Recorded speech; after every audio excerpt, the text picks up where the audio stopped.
Salam əziz müdavimlər. Bugünkü mövzumuz əmək məcəlləsindən maddə 10 dövlət büdcəsinə maliyyələşən müəssisələrdə çalışmanın yaş həddidir.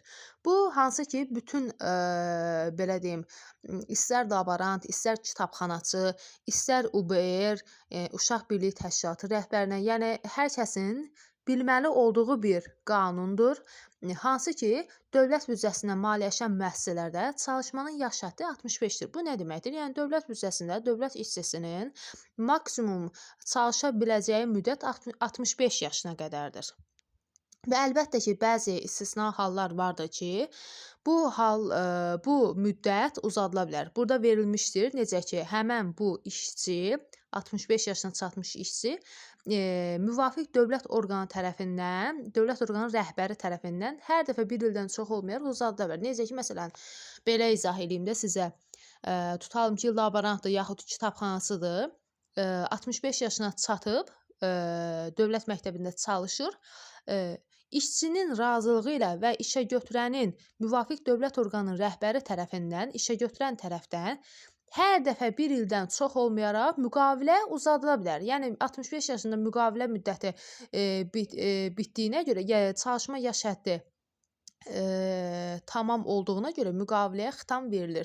Lakin bəzi hallar vardır ki, bu hallarda hər dəfə bir ildən çox olmayaraq müddət çalışma yaş həddi uzadıla bilər. Yəni müqavilənin müddəti uzadıla bilər. Bu da 5 ildən artıq ola bilməz. Bir sıra hansı ki istisna hallar elm, mədəniyyət, səhiyyə və təhsil sahələrində müvafiq icra hakimiyyəti orqanı tərəfindən müəyyən edilmiş xüsusi xidmətləri olmuş.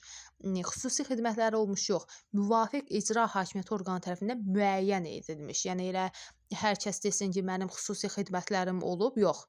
Yəni ki, bunu da nəzərə almaq lazımdır. Ümumiyyətlə, qanun oxuyanda hər bir sözün, hətta bir vergülün belə mənası vardır. Yəni, diqqətlə oxumaq, diqqətlə öyrənmək lazımdır. Bu, mənim bir təlimçi kimi tövsiyəmdir.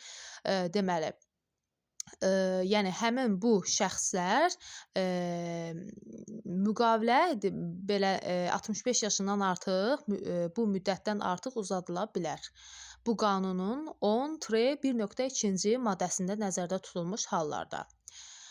Bu qanun ümumiyyətlə bu qanunun maddələrinə uyğun olaraq müvafiq sahə üzrə dövlət büdcəsinə maliyyələşən müəssisələrdə çalışma müddəti uzadılmış işçilərin sayı, yəni həmin hansı ki çalışma müddəti uzadılmış işçilərin sayı həmin müəssisədə, daha doğrusu həmin sahə üzrə dövlət büdcəsindən maliyyələşən müəssisələrin işçilərinin ümumi sayının 15%-dən artıq olmamalıdır. Aydındırmı? Bir də ki, həmin bu çalışma müddəti uzadılmış işçilərin sayı həmin müəssisədə çalışan işçilərin sayından isə 2%-dən artıq ola bilməz. Bu da belə, müəssisə işçilərinin sayı 100-dən az olduqda, 100 nəfərdən az əməkdaş olduqda, çalışma müddəti uzadılmış işçilərin sayı 2 vahid ştatına qədər, 2 ştat vahidinə qədər yuvarlaqlaşdırılmalıdır.